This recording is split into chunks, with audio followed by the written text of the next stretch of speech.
What's up everyone, it's your FPL Thinking Cap Benji and I'm back with another episode of Meta Moves. This one's going to be a little different as I'll be talking through my own team and my personal Mbeumo plans. After that we'll run through the best Mbeumo replacements and then we'll discuss the GameWeek 18 transfer targets. Thinking Cap activated.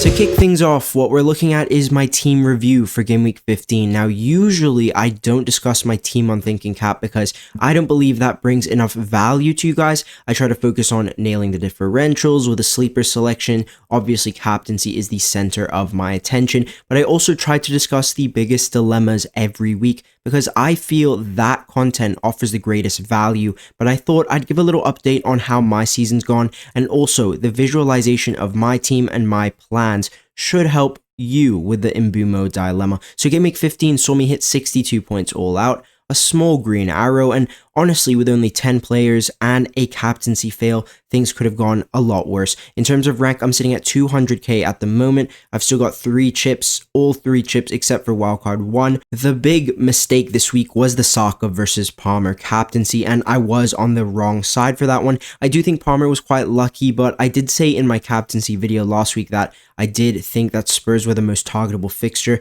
And one thing that all of us, not only me, but I think that I would recommend you guys to do as well, is to make sure that you analyze your previous mistakes and learn from them. So the question I always ask myself when I've made a mistake in FPL is, how could I have gotten to the correct decision before the final deadline? What factors should I have weighted higher? What factors should I have weighted lower? What conditions did I not involve in the decision-making process? And when I asked myself those questions for this specific decision, for this specific dilemma, I realized that I should have weighted the Spurs defensive injuries a little bit higher than I did when making the final call on captaincy, and ultimately that led to my suboptimal decision. Your mentality and the way you think about FPL is actually extremely important. When you have a bad week, maybe you make a bad transfer or you get captaincy wrong, always ask yourself that question: how could I have gotten the correct decision before the deadline? One important thing that I should also mention is how you approach the next week after the previous week of results. So for example,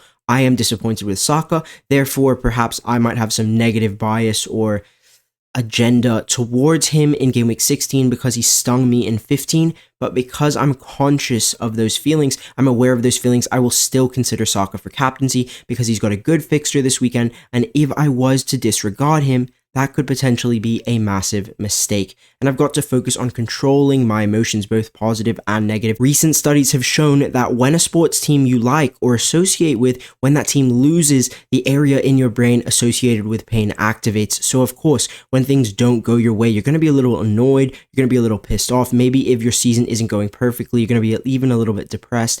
But ultimately, the key thing here is letting yourself eat the pain, eat the pain, eat the pain, and then being able to split your emotions when making your final FPL decisions. One of the keys to having a good FPL season is your mental and emotional approach to the game. So hopefully you can take some positive things out of my personal approach to help you make the right decisions in the future. Let's look forward, and this is my current bus team for 16. I've got 0.1 million in the bank, so absolutely no wriggle room whatsoever. I've also got 3 transfers in the bank, so I'm in a good spot, and I am looking to roll again, which would put me on 4 free transfers for Game Week 17. Let's start with the back line, and in net we've got Flekken, who's actually delivered enough points for my team to compete at the higher rank tiers, and a clean sheet, a 2-pointer, a 3-pointer, even a 4-pointer. He's done a decent job for me, and he's got the jammy assist against Newcastle. We got that last game as well, which was very much needed. Look, he's not a Sells, he's not a Henderson, he's not a guy who's going to rack up more than 8 clean sheets this season, but Flekken will rack up the most save points, and he could do that again away to Chelsea. In terms of future replacements, the ones at the top of the meta curve from Game Week 18 onwards include Raya and Alisson at the more expensive price point, and Dean Henderson from Palace is in my current price range. A former United player, shout out to my boy. He's the clear standout at 4.4 million. I am staying open to a goalie move down the line, but using a free transfer on a goalie swap during winter with the fixture congestion, it's definitely not the most effective move possible, but I am considering both the expensive and cheap alternatives in that position later down the line. My second Brentford asset is the recent talk of the town, Mbeumo. Brentford's long-term fixtures, they're not great. It's Forest at home in 17, and then Brighton away, Arsenal at home. Southampton away is good, but then it's Man City and Liverpool both at home back-to-back. Apart from Southampton, those fixtures are not starting 11 fixtures. Those are bench player fixtures, and Mbeumo is too good of an asset to be benched. He's on pens, he's got good routes to points. Historically, he's been an explosive asset even this season, and at 7.3 million, he's not someone I would be comfortable benching every week. That attacker bench spot has to be a cheap guy, a cheap enabler guy like Morgan Rogers and Amad Diallo, and in my case, that is Dibling, who we're going to touch on a little bit later. But for me, Mbeumo is too expensive to bench. I'm not looking to rotate him in December, January, which means I will be selling. Now in terms of exit point, I'm targeting the game week 18 exit point, so that would mean I would sell Mbeumo just after the Forest at home fixture. I think Chelsea's defense can concede goals, and I do think Mbeumo will start up top alongside Yohan Wissa in that match. Chelsea have also given away quite a few silly penalties, so Mbeumo is going to stay for this week, and then obviously I'm not going to sell at home to Forest. Brentford are currently the best home attack in the league. And another reason why I'm targeting that week is because I'll be able to hop on Eberechi Eze after he's gone through his tougher fixtures. So Eze is really a player that I want to jump on in game week 18 or game week 19 for the good fixtures. And also because he's just back from injury, there's a chance that he does get rotated in one of the next 3 games. So I'm looking to move to him just before Southampton at home. So yeah, Mbeumo to Eze transfer, that's the one I'm looking at the most right now. Looking at it in either 17, 18 or game week 19. Make sure you're subscribed for my team selection YouTube shorts. I post it every week so you can see all of my final decisions. Overall, I don't think I'll be taking a punt on the other Mbeumo alternatives during a busy December. I just don't think it's worth it. I want it to be a one transfer move, clean as you like. Mbeumo out, Eze in for the long term. No short-term punts on Gordon, Bowen, none of that. I'll go to Eze for a solid chunk of Palace's fixtures and then see how we're sitting later down the line. I'm looking to think long-term. There's other punts that have more appeal for me in the forward line and in my back line with premium assets, and I'd rather push my bank of transfers to benefit my future self in 7 or 8 weeks time rather than look to capitalize in a December-January period full of variance. I've had a couple of people DM me on socials asking about Trent. What are my plans for him? My thoughts? I was able to catch most of the Liverpool-Girona game, and look, Trent, for me at least, looked very sluggish, fatigued, and after talking with a few Liverpool fans, they told me that they also don't think he's 100% fit at the moment. I do think that the Trent appeal is weaker now with Konate injured. I do think they're going to concede in one of the next 2, and Leicester have been scoring this season, so I wouldn't be shocked if Liverpool started to let in 1 or 2 in this next fixture patch. There's only one possible way for me to pick him up this week, and that would be if Gabriel isn't in the squad for the UCL game.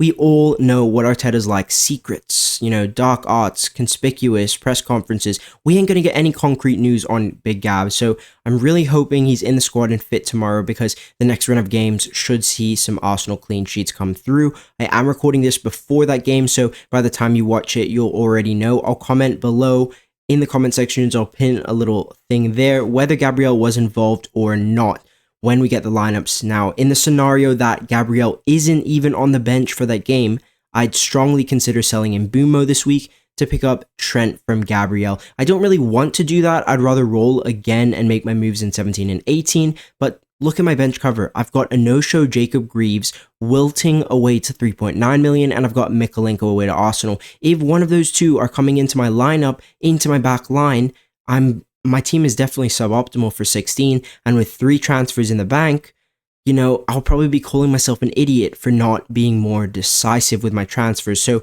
one of the moves I am considering is Mbeumo down to Enzo Fernandez, then Gabriel up to Trent, and I could either roll the final free transfer with 1.5 million in the bank, or I could do Flekken to Raya and keep the double Arsenal defense. I'm leaning more towards rolling that final free transfer, but again, this is highly dependent on whether I'm predicting Gabriel to start or not in 16. A triple up on them would also mean maximum gain for this next Chelsea patch. And if I did go to Enzo, that would mean he would become my 8th attacker in the future, and I'd be selling Dibling to Eze for the perfect entrance point of Southampton at home in game week 19. Dibling is a pretty weak 8th attacker, and having Enzo on the bench would also make me more comfortable with selling Nicholas Jackson in the future, as I'd have decent coverage of Chelsea's fixtures when I want it. It's important for me to stay adaptable in this December crunch because things can change very quick, especially with the injury rate increase we always get in this period. This also means for transfer targets like Eze, I know he's injury prone and Palace have a bit of fixture congestion in December-Jan, so holding out until the actual good fixtures arrive looks to be the most effective timing for me to make my midfield moves. Elsewhere in my midfield, Salah, Saka, Palmer, I'm sitting on them for this foreseeable. João Pedro is my only forward who I'm looking to hold long term. I'm still a little bit undecided on the other two. Isak is a great striker, but for 8.6 million, he feels similar to Bruno Fernandes for the price. Expensive asset with pens and good routes to points, but I don't trust those clubs to deliver week in, week out. If the team isn't winning games, these two attacking players will struggle because from an underlying data perspective, both the Manchester United and Newcastle United attacks are mid-table quality right now. Investing serious money into untrustworthy teams with mediocre attacking data isn't a recipe for FPL success, and so for that reason, I am considering hopping off Isak in a few weeks, but he's welcome to try and change my mind. Until then, Isak remains on my transfer list with Nico Jackson. Look, with Nico, I'm pretty happy with what he's delivered for my team, but I am considering cashing out because I got on him pretty early. The fixtures are good coming up, but I do think there's some excellent cheap options coming onto the menu, and a shift of funds from the forward line into the defense has potential to deliver more points for my team. So yeah, I am considering selling one of those two guys, but the decision is still a little bit unsettled at the moment. Before game week 15, I was looking to sell Mykolenko, but now Everton and Liverpool have a double game week, and it could be as soon as game week 25. That's only 10 weeks away. And if I can upgrade Greaves instead of Mykolenko, I can have an extra doubling player in 25 and a better 5th defender because Greaves absolutely stinks. And I will 100% do that if Mykolenko gets the double in 25. I'm not too sure when we're going to get confirmation of that, but until we do, I will hold him for as long as I can. In summary, I am targeting the Mbeumo exit after 17. I feel like it's just a guessing game for which fixtures Mbeumo actually returns in. He's too good of an asset to rotate for me. I think if you actually do need that money pulled out right now, then selling Mbeumo in any of the next 4 game weeks looks to be an optimal play, but it really just depends on who's your replacement, when's the best entrance point for that replacement, and what that move affords you in other areas of your squad. If you're looking to pivot off of Mbeumo sooner rather than later, here's my personal tier list. And so we're going to start with the 6 to 7.4 million bracket. Right at the top is obviously Eze, only 6.6 mil, so by dropping Mbeumo down, you're actually getting some good cash in the bank. Now, if you look at his next few fixtures, Brighton, Arsenal, then Bournemouth in 18, you can see why I'm targeting that game week 19 entrance. 2 home fixtures, Southampton up first, and then it's Chelsea, I believe, and then the run after that is beautiful. Leicester, West Ham, Brentford, and a few more solid ones as well. In particular, the home games look really good for Palace, but I acknowledge that Glasner's side hasn't actually scored that many goals this season. They sit 12th in the league for XG accumulated, and Eze has only picked up 3 GA in 12 starts, which is incredibly poor output. For me, that is serious underperformance considering the quality of player. And it was always for me that Eze was the bigger talent compared to Elise, and look what Elise is doing for Bayern, ripping up the Champions League. I expect Eze's output to increase significantly because he's playing easier teams and he's also explosive. He has the potential to produce those big hauls. That plus the very strong underlying data is why he's top of my Mbeumo replacements. I'll also add that when he is fully fit, his minutes have always been excellent under Glasner, so you don't have to worry about the benchings or potential early subs. I'm expecting Eze to be the top performer out of the options available. Bowen is my second favorite option. He was our sleeper pick 2 or 3 weeks ago. He just delivered 13 points with a goal and an assist against Wolves, but putting that performance aside, I do think it's a little late to hop on him now. You've just missed one of the sizable hauls, and I don't like Bournemouth away as the entrance point. They've won 4 from 7 home games this season, including wins against City, Spurs, and Arsenal, so not the ideal entrance point at all. Long-term West Ham fixtures are pretty terrible. Liverpool in 19, City in 20, Arsenal away in 26. So his long-term hold potential is pretty low. He's not playing in an elite attack, and he's basically the same price as Mbeumo, so you're not getting any money to play with if you go for Bowen. The positives with Bowen, like always, are the reliability. He's the new club captain, talisman,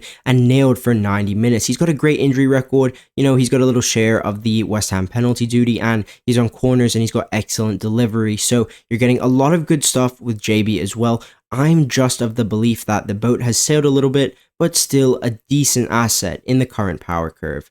Commissioner Gordon is in third, and I always respect Commissioner Gordon because he helps my Batman Isak get his FPL points.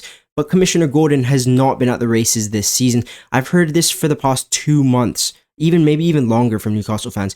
Gordon's tired, Gordon's fatigued, and now not only we can see that he's fatigued and he's tired, we can also see the output drop off because he has not produced enough GA this season, and also he's being subject to rotation. Now, Howe benched him against Brentford, and for me, that spells big signs of trouble. I don't want any piece of that, especially in the next 3 with another midweek game week coming up. Moving into the cheaper options, we're looking at 5 mil up to 6, and it's Antoine Semenyo at the very top. Bournemouth ranks second in total XG accumulated this season. Only Chelsea have achieved more. Semenyo has the strongest minutes out of all Bournemouth attackers, and for me, he's the only Bournemouth mid I'm considering. Tavernier and Kluivert are the 60 to 70 minute guys, and that's just not optimal long term. I expect Semenyo to produce the most returns out of the Bournemouth attackers because Areola will give him the best minutes, and their attack generates a ton of XG. With West Ham, Palace, Everton, Forest, and Wolves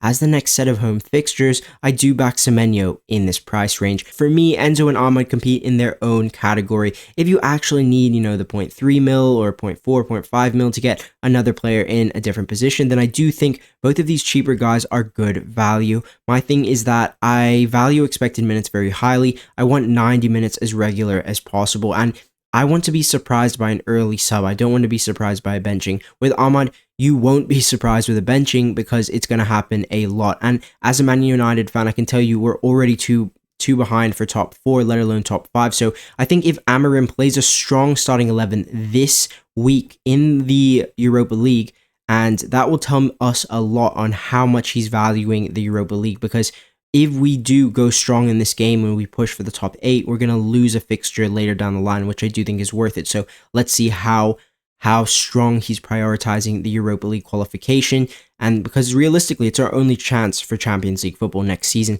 Ahmad has been our best performer under Amorim, and I expect him to start in the important Europa League matches, which does regress his Premier League expected minutes. Ahmad's just a little bit more unreliable compared to Enzo, and then Enzo's minutes, it's where the value is for me. You're getting a little bit into that a very, very good Chelsea attack. They put up the most XG this season, and look, I think Enzo's output is going to regress, but the fact that he has this box-to-box potential, and more importantly, Maresca has given him the license to box crash attacks, I do think he will produce a good volume of GA through these nice next few fixtures. Enzo has also taken 2 or more corners in each of his last 4 Premier League matches, so he's got a share of the set pieces as well in the best attacking team this season. Chelsea have scored 5 goals from set plays, which is the 4th most at the moment. Discussing some Game Week 18 transfer targets, and we've just touched on some of the best midfielders for the long term, so we're going to cover forwards and defenders right now. Let's begin with Ollie Watkins. We saw Aston Villa's long-term fixtures before, but narrowing the landscape down to the next 6, and Watkins has some really, really good ones coming up in 19 and 20. It's the juicy back-to-back home games, and then Everton away, Arsenal away is the worst one in 22, and then it's West Ham at home. This is an Ollie Watkins run, and there's pros and cons with Watkins, starting with the positives, and for me, he's now the penalty taker. I saw his new run-up technique, which he didn't do last season in the Conference League knockouts. With the additional pen share, he does become a captaincy option in some of the next weeks, and if we come to the main downside with Watkins, it's his minutes. He received 64 minutes, then 32 minutes, and in the Champions League, he was hooked off at half-time. And I saw the news today that he did pick up a slight knock in that one, so not too sure what's going on with Ollie Watkins. Let's see if we get any concrete news from Emery later down the line, but I suspect he'll be okay. And I just think that, you know, they've gotten through. It's looking likely they're going to hit a top 8 finish in Champions League, not have that extra fixture. And I still think Watkins' minutes in game weeks 19 and 20 are really good because he doesn't have any midweek games surrounding those fixtures, and his minutes look good at least for 75 to 80, and I think that's enough for explosive points. Raul Jimenez I think this is the guy from Fulham. I really, really do. He's on pens. He's got 2 promoted teams, West Ham away in the next 5. I do think at an average of 75 minutes per game, he does hold decent potential. Jimenez is more of a short-term pickup, so I'm still undecided if I'd actually go to him, but right now, he's up there in my thoughts. Mateta also deserves a shout-out, as he'll probably be on pens for Palace. Good goal-scoring record under Glasner so far, and you'll see him in a few teams from game weeks 19 onwards. In third, we've got the mini R9 Brazilian source, João Pedro, again on pens. Brighton are a top half attack in the fixtures. Look, they're not amazing, but they're okay. And for me, João Pedro is the type of guy, you don't worry, you throw him out any week. Look at the teams he's returned against this season. Man City, Hull, Arsenal, goal. Man United, goal. Fulham, smashed Fulham. Bournemouth, I think he also returned in. So this guy's just good, man. I think he's just good. And I do think he's nailed to start 95% of matches, and if he does continue to get that level of starts, he will deliver at his price point. If we move into the defense, Munoz is a consideration with Palace's good fixtures. I do like Dean Hendo in the net a little bit more. Trent, we've already spoken about in depth, and that leaves us with Anthony Robinson, who he's looking like an excellent asset this season. The latest on Joachim Andersen is that it's looking like a return next year, so 2025. Marco Silva's last update was before the Spurs clash in 13. He said that Andersen's going to be out for quite a few games.